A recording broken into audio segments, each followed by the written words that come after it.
In 1961, President Kennedy called on all Americans to rise to the challenges of the day. He knew that success depended upon the unity of efforts throughout the federal government and the nation. The Greater Boston Federal Executive Board, one of 28 across the country, fosters communication, coordination, and collaboration with federal, state, and local government agencies.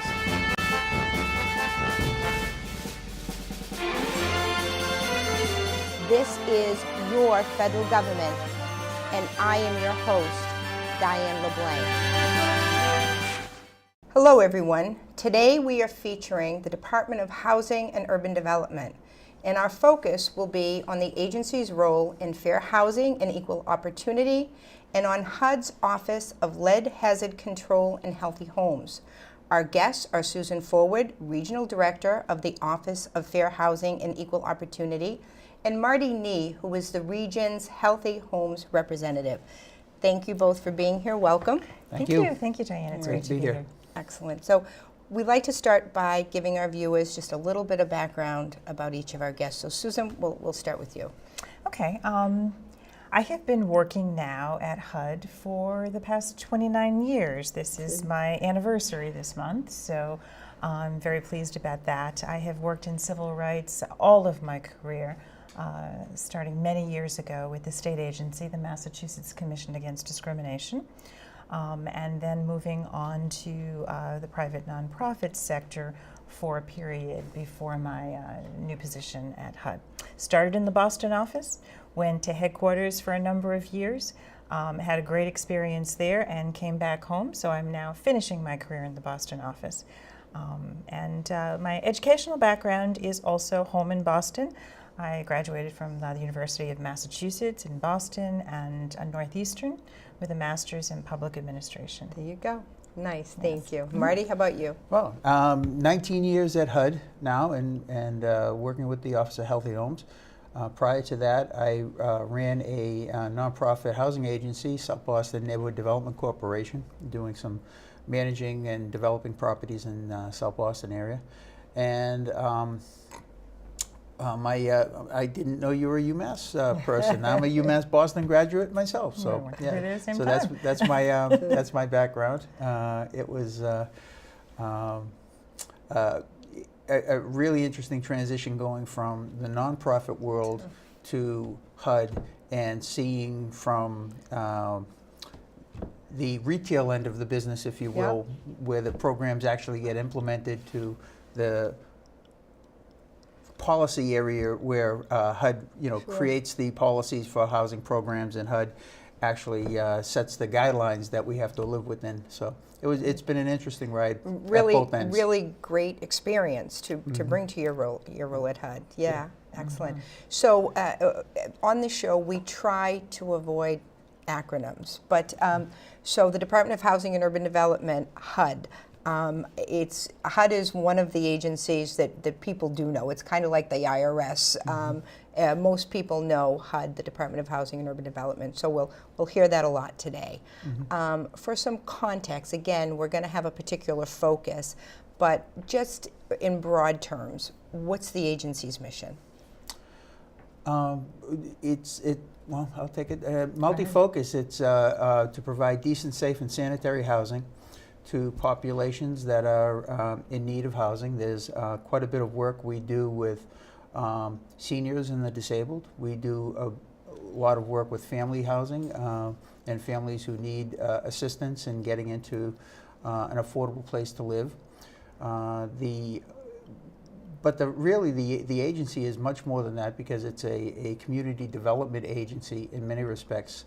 The Community Development Block Grant program is a critical program in allowing cities that have potentially blighted areas or infrastructure needs that they wouldn't be able to fund through their own resources. The federal resources that are allocated through HUD get to go to those programs. And there's a big fair housing component, and Susan can talk about that, that does oversight of the fair housing laws in the U.S. and has a critical role to play. What about organization and structure? I mean, you're across the country. What does that look like? Sure. We have a presence in each state, and in New England we have the 6-state region. There's a field office in every state. We have a relationship with the states and localities. Primarily, what HUD does is when Congress allocates our budget, we organize it, pass it through to the local programs in the local states that actually run programs. So a city like Boston will get an allocation of CDB, Community Development Block Grant, and other funds from HUD that allow it to do community development. We have partners who play roles as developers and property managers. We have a major component where we insure mortgages throughout the region, and also provide for support to the people who live in those properties so that they can affordably live there. The public housing agencies throughout the New England are primarily funded through funds that flow through HUD, and that provides tremendous housing for people who are in need. And you have partners from the fair housing. We do. We have both state partners called our FAP program, which is the Fair Housing Assistance Program. Those are agencies like the Massachusetts Commission Against Discrimination, the Boston Fair Housing Center Commission. There's a number of them in New England, in each of the 6 New England states, state agencies or local units of government that have comparable laws. And then we have private nonprofit partners. Those are organizations like perhaps legal services or fair housing centers that do our work, the work of enforcement, the work of testing for complaints of discrimination, and educating members of the general public. So we're rich in that. We have about, say, 8 to 10 depending on the grant funds, organizations throughout New England and across the country, really in just about every state. So it's a pretty big program. That's called the Fair Housing Initiatives Program. Okay. So now, Marty, you're the region's representative in your area. So you're servicing all of the 6 New England states. And Susan, in your area, are you just Massachusetts, or you're also the region? We are also the 6 New England states. Okay, so you're also the 6 New England state. That's Region 1. and staffing in your offices, I mean, are there others, or are you a one-man show, Marty? I would be a one-man show in New England. But obviously there's other people in the headquarters offices who provide support directly to cities and states. And those are people who work in our grants program, but they're all located down in Washington. So there's probably another 4 or 5 people who are involved with one way or another with the New England region. But in terms of being located here, I'm the only one. Excellent. Susan, how about your office? So we are a fully staffed office. We're not a staff just of one. However, of course, we don't have as many staff as the job takes. Never underestimate a staff of one. That's right. Go ahead. We have nationally, I'll just give you a little national perspective, somewhere between, let's say, 450 and 500 staff nationally. Depends on, where we are with filling positions. And in need of more, but that's the Fair Housing Program across the country. Okay, excellent. So I want to drill down the Office of Fair Housing and Equal Opportunity to give folks a better sense of, what's the work of your office on a daily basis. Maybe we should step back a little bit and talk about the legislation that really, started all of this. So what's the Fair Housing Act? Which is interesting legislation, because in 1968 the Civil Rights Act was passed, known as the Fair Housing Act. And that was passed directly after the assassination of Dr. King. Within a week's time, the Fair Housing Act became law. And that's a pretty unusual amount of time to get something out of Congress, as you know. And that was in response to the civil unrest and riots as a result of the assassination of Dr. King. That had been argued back and forth since the '64 Civil Rights Acts were passed. and housing lagged behind and couldn't get through. So in '68 we had a law, and it was put into the Department of Housing and Urban Development. It could have been its own bureau, or it could have been somewhere else. It was given an assistant secretary, which gives it great importance and cachet to have a Senate confirmed head of the organization. And we're housed in HUD and have been all this time. And it's been a good fit because there are housing programs throughout HUD that we interact with. Not only do we interact with members who are filing complaints against housing providers that are private housing providers, we also look at HUD programs. So the housing programs that Marty's talking about, our HUD-assisted housing programs, has to have kinds of civil rights protections. They have civil rights responsibilities in all of HUD's programs. And so the Office of Fair Housing would do a review of what's being proposed, or a look at a housing authority, for example, or a CDBG recipient, to ensure particular civil rights issues are being addressed appropriately. So we do what's called front-end reviews or compliance reviews. And when any new initiatives occur, our office has a voice at the table for civil rights issues that may not have been thought about. So we play that role internally, as well as dealing with our external partners, or external constituents, I should say, people who are filing housing discrimination complaints with us. Okay. So housing that is a result of their connection with HUD, of HUD money, of that pass-through from the federal government to the state government, as you mentioned, run by your local housing authority. All of those programs are covered by the Fair Housing Act. You mentioned that your community block grant partners, your states and your cities that get money from HUD, they are subject to the Fair Housing Act. The Fair Housing Act and other authorities, as well as Section 109, the CDBG funding source. The Public Housing Programs has Section 504, which is the Rehabilitation Act, which pertains to them. So we have, other than Title VIII, which is for all housing, public, private, very broad, that was passed in '68. We also have other laws and regulations that we enforce. And you do a sort of proactive review of those entities to make sure that they're in compliance. But what about the local real estate developer who puts up 30 condos? Is he or she subject to this law? Certainly developers, condo associations, who's not part of our law really is the question. It's all housing providers. So it could be a lending institution, it could be an insurance company, it could be a condo association or a board, it could be a public housing entity, authority, a multifamily funded property, a private small mom and pop landlord. What's exempt from what is housing protected under the Act, I think, is the question. And that's a very narrow piece of exemption. It's really for units that are owner-occupied that would be exempt. Otherwise, buildings and most property, if you're living in it, it's exempt. If you're not, and you're renting out a single-family home or any kind of multi-family dwelling and it's not your residence, yes, you would likely be covered under the Fair Housing Act. And so again, in those situations where it's not a HUD program or not a community block grant partner, the way you connect is you get a complaint? Is that we do. How they touch we you? do. Or? So the complaints can come to us directly, which they do.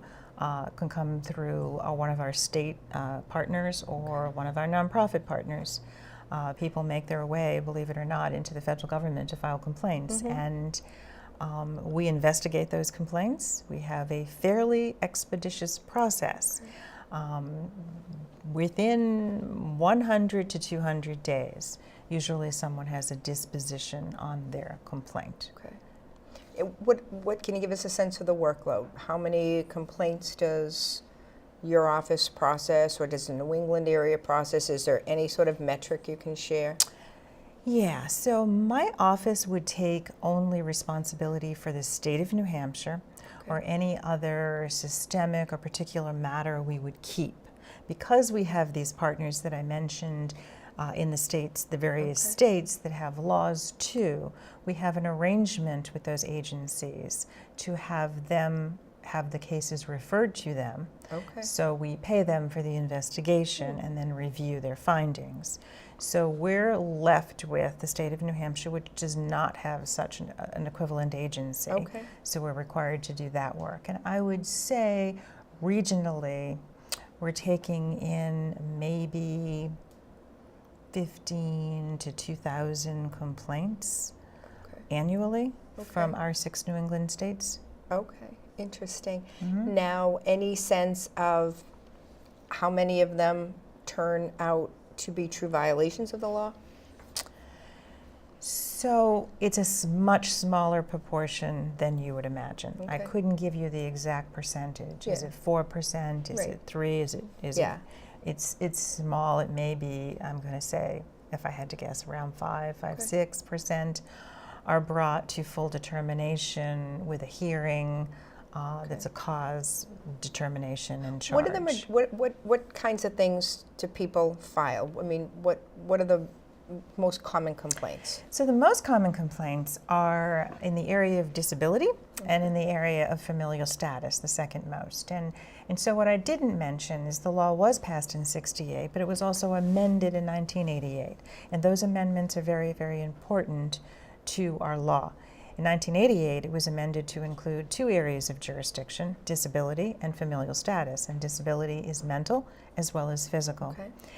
It also gave HUD, for the first time since '68 to '88, enforcement capacity. HUD had a law in '68, but it didn't address what could be done about discrimination. There were no remedies, there was no court proceedings, there was no judicial administrative processes that HUD could take. We settled a lot of cases, and we referred a lot of cases during that period of time, from '68 to '88, to our various partners, the state commissions. And in '88, we had two new categories, and we had enforcement capability, which really was a game changer, because everything became very different about the remedies that we were receiving for discrimination complaints.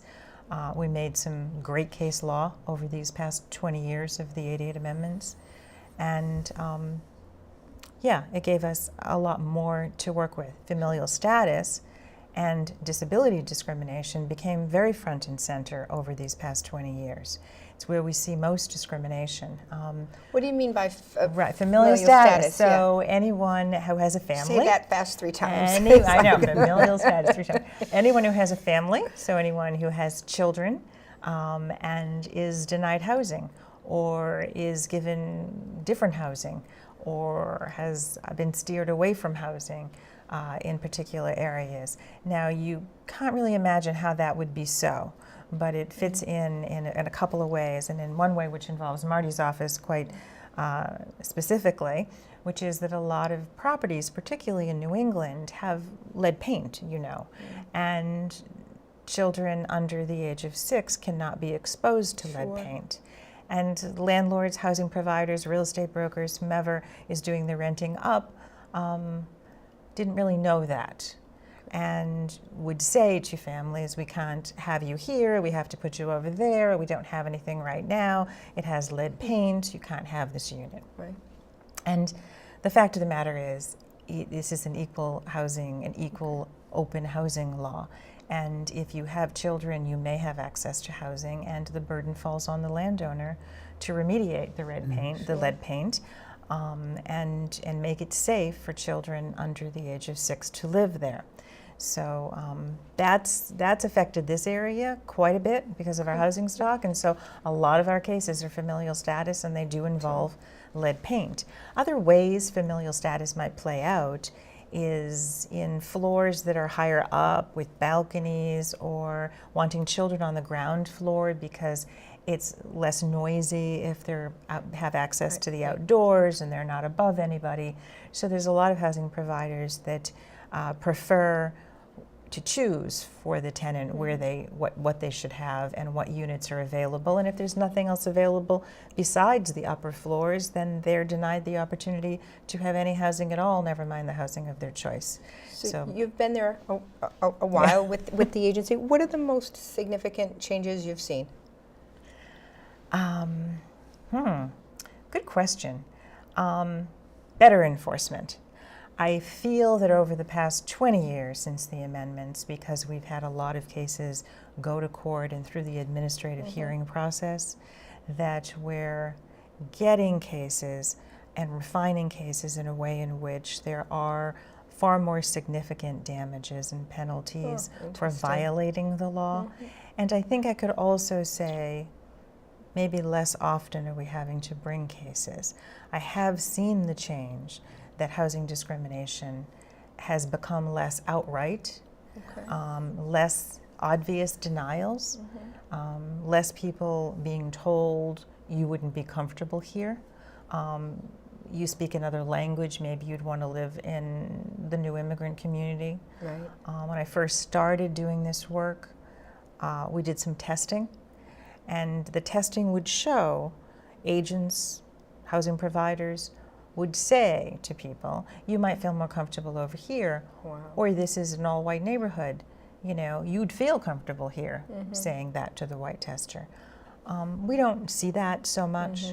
It's more mechanical and institutional, the kinds of discrimination, and maybe more systemic and a little more underground in rules and application of policies. But it's less outright discrimination. Interesting. Yeah. Interesting. All right, Marty, your turn. All right, Sure. let's talk about what does your work look like on a daily basis. Okay. Well, my particular role is to investigate the compliance with the lead safe housing rule, the lead paint disclosure rule, and we do that. That's probably about 75% of our role. The lead safe housing rule applies to federally supported housing, so that the public housing developments or the project-based Section 8 developments, you know, those types of developments have rules that they have to make sure that they're keeping a lead-safe environment for the children who are living there. And we go and we keep an eye on that. The lead paint disclosure rule is another one. Everybody, actually, the lead paint disclosure rule, everybody should be getting this, regardless of whether it's a federally supported development or if it's any kind of development. It's a pamphlet that tells families about the dangers of lead paint and in pre-78 housing. And so this is one of the things we do check for to make sure that these this information is being provided. So now I'm looking at it from here. I don't have my glasses on, sure. but it's pretty big. I can see EPA. Yep. Is this a partnership between HUD and the Environmental Protection Agency, or? Absolutely. HUD, EPA, and Health and Human Services pulled this together. And HUD and EPA did this brochure. This is called Renovate Right. If somebody was to go into a property and propose a pre-1978 property that would have lead paint and propose to do renovations that would disturb lead paint, this would be given to the residents of the property so that they would know during the construction, during any kind of rehabilitation process, there could be the potential of generating lead dust. Now, who would give it to them? This would be required to be given by the person who's actually doing the renovation. The certified renovators, all of the people who are working in pre-78 properties disturbing paint are required to have a certification from the EPA that says, yeah, we've gone through the courses, our workers know what to do, they know how to set up protective barriers between the residents and the work that we're doing so that nobody gets poisoned. And they know that. They know that's their responsibility. Know that. Yeah. So we check on that, and we check on the disclosure. Now, this first pamphlet that you mentioned, you said everybody should be getting it. Everyone should be getting it. Does that get mailed to our homes once a year? How do we get it? Everybody gets it during a real estate transaction. So if you're selling a property or leasing up a property, this is required to be given. If you're selling a property, for example, you're required to give this information and allow the person who's purchasing a pre-78 property to get their own testing. So to your come real in. estate agent knows this, or some, okay. All the real estate agents are Okay. very familiar with this. We find that the real estate agents generally have some very good compliance Okay. on the disclosure notice. They cover it a lot during their conventions and their trainings. So everybody who we go to, I wouldn't say everybody, but a lot of them, they have a pretty good handle on this. This is actually a little bit less ubiquitous in terms of its the people following it. So we find, you know, that people are not getting this kind of pamphlet and the people aren't following the rules as closely as they should. So we're still working with EPA to try and increase the enforcement of the renovation, repair, and painting rule.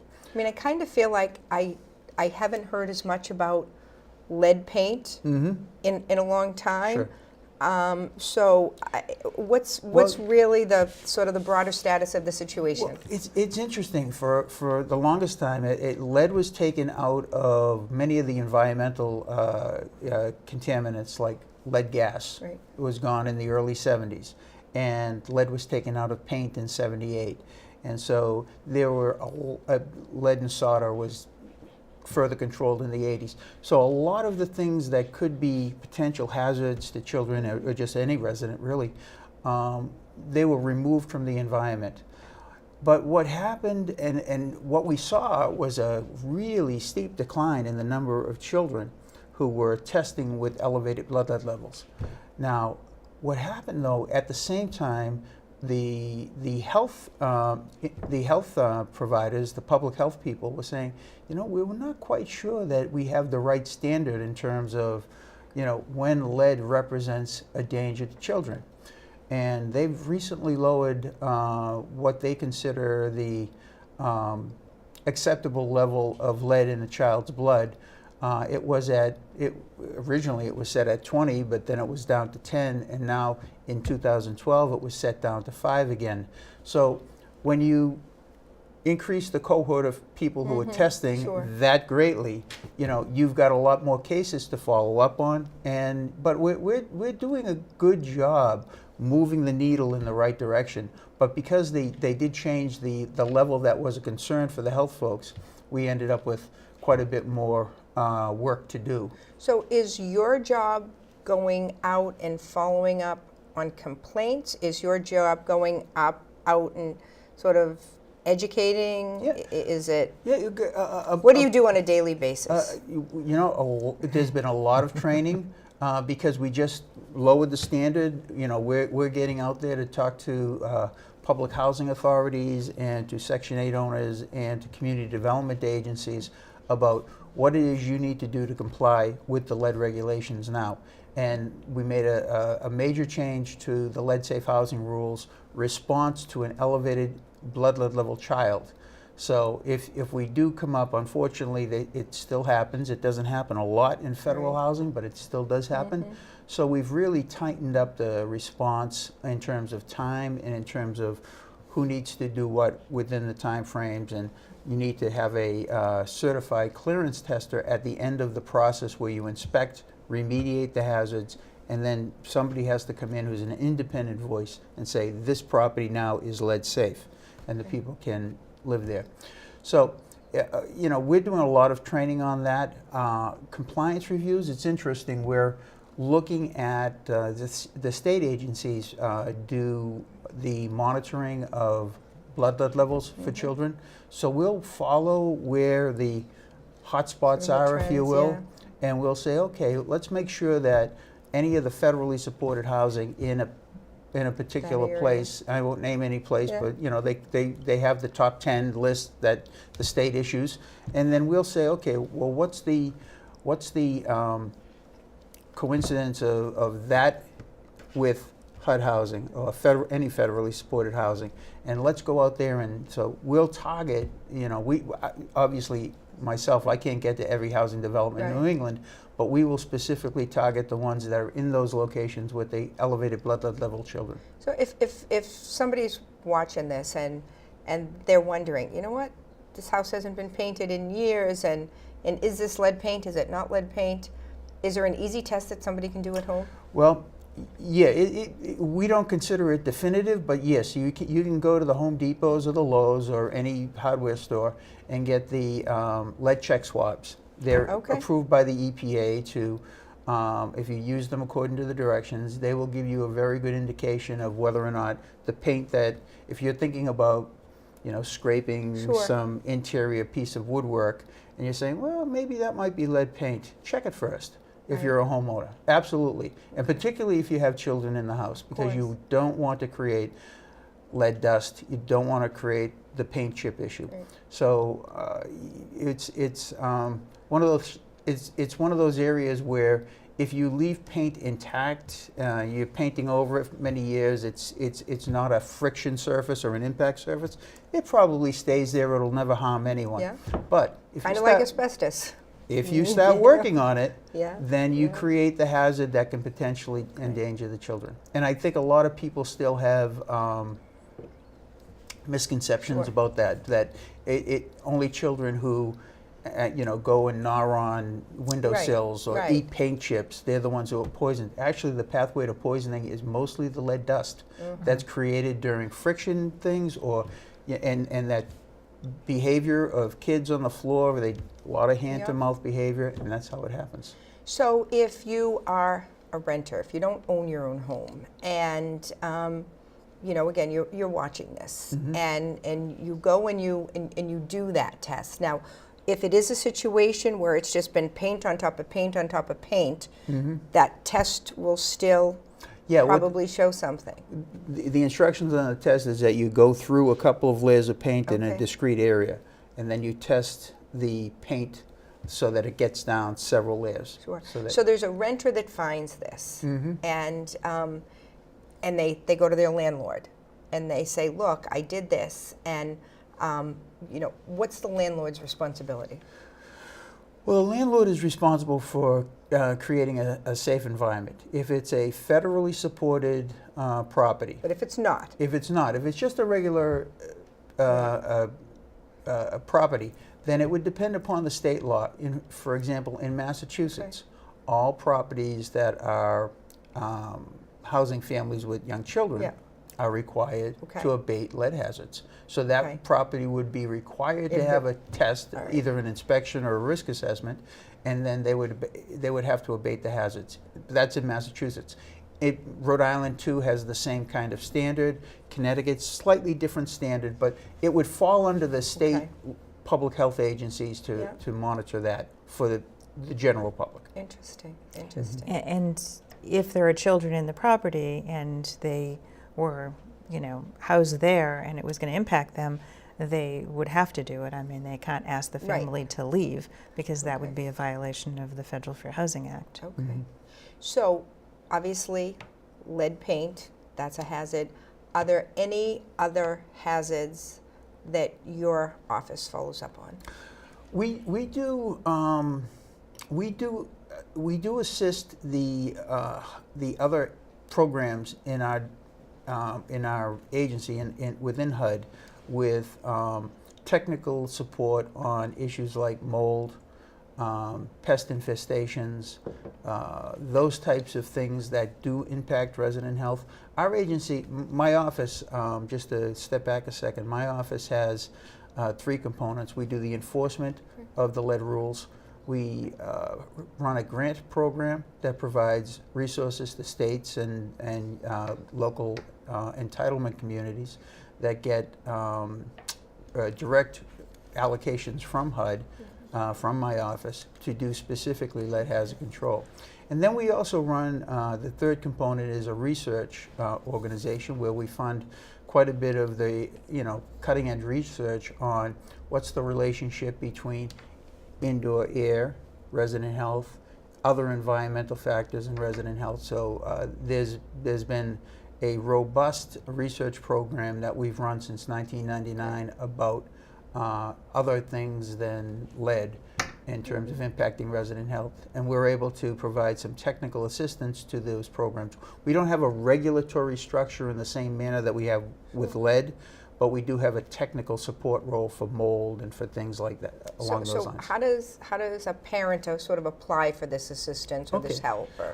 Well, we're actually very well represented in New England. We've got 3 working programs. With the exception of Massachusetts, we have a statewide program in every state in New England. And we also have programs in places like Portland and Lewiston in Maine, or Manchester and Nashua in New Hampshire, Burlington up in Vermont. I can't name them all in Massachusetts, but there's 9 of them through Massachusetts, and there's 11 down in Connecticut, and there's 2 programs in Rhode Island. So we are very well covered in terms of where the bulk of the population is in New England, having a local program able to help somebody with those resources. And that's all available. We'll provide the web link to those, for people to access that. The places where we don't have resources, unfortunately, we have to tell people, we give them advice about, various other programs that may be able to help them. For example, in Massachusetts, through their housing finance agency, they have a program called Get the Lead Out.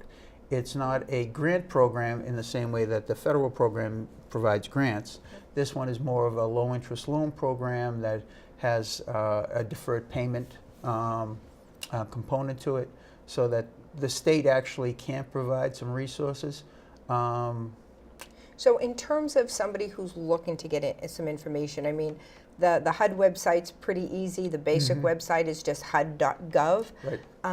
But if they go there, is it user friendly? Is it going to get them to their state resources as well as what HUD can provide directly? Right. Well, I would say that the HUD website is actually it's just being revamped. It's gotten a new facelift. I think it's a lot more user friendly than it used to be, and people who get there should find the link to the Healthy Homes office. And once you get to the Healthy Homes office, it'll tell you if it's mold, click on this. If it's lead, click on this. Radon, and so on and so forth. There we go. So you'll be able to, it's pretty easy. Most people are, doing this stuff online and accessing the web, but for those that don't, how do they get information? Okay, they certainly can call the Boston office. Okay, and we'll we can provide them with those numbers. Yeah, we can provide them with information directly. Sure. Excellent. And we have a discrimination hotline.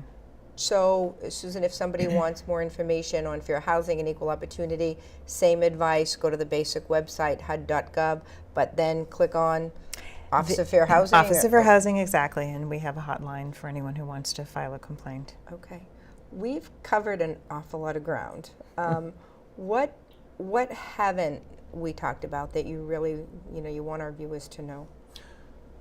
Well, I just want to make an announcement. We're doing June is Healthy Homes Month for HUD, and we're providing one of the things that's happening is the annual education conference from it's a joint effort between HUD and the National Environmental Health Association, bringing together thousands of practitioners to their education conference. We'll be making the HUD Secretary's Healthy Homes Awards at that conference, and regionally we'll be doing some local events. We're having we're participating in an asthma summit in New Hampshire in June, and we'll be talking to particularly providers who are doing in-home assessments for asthma triggers in people's homes, and what's the latest and greatest in terms of being able to run those programs and tie them back into actually the healthcare network, so people who are getting, kids who are getting their asthma impacted by home triggers are able to access resources that follow on and take care of the triggers. It's one of the big things we're doing. Nice. Nice. Susan, any parting words? Yes, so we are celebrating the 50th anniversary of the Fair Housing Act this year, passed in '68, and it was passed in April, so we are going from this past April through next April with a year-long calendar of events and celebrations and activities. So people should check out our website and tie into what's going on in their communities around the celebration of the Fair Housing Act. Excellent. Well, happy anniversary. Thank you. And on 29 years as well. It was nice, really nice to see you both. Nice to be here. So Thank you. with that, I want to thank our guests for being with us today and for helping us to understand the role of the Department of Housing and Urban Development in fair housing and equal opportunity and healthy homes. I thank you for watching, and I hope that you will continue to join us as we feature other federal agencies on your federal government.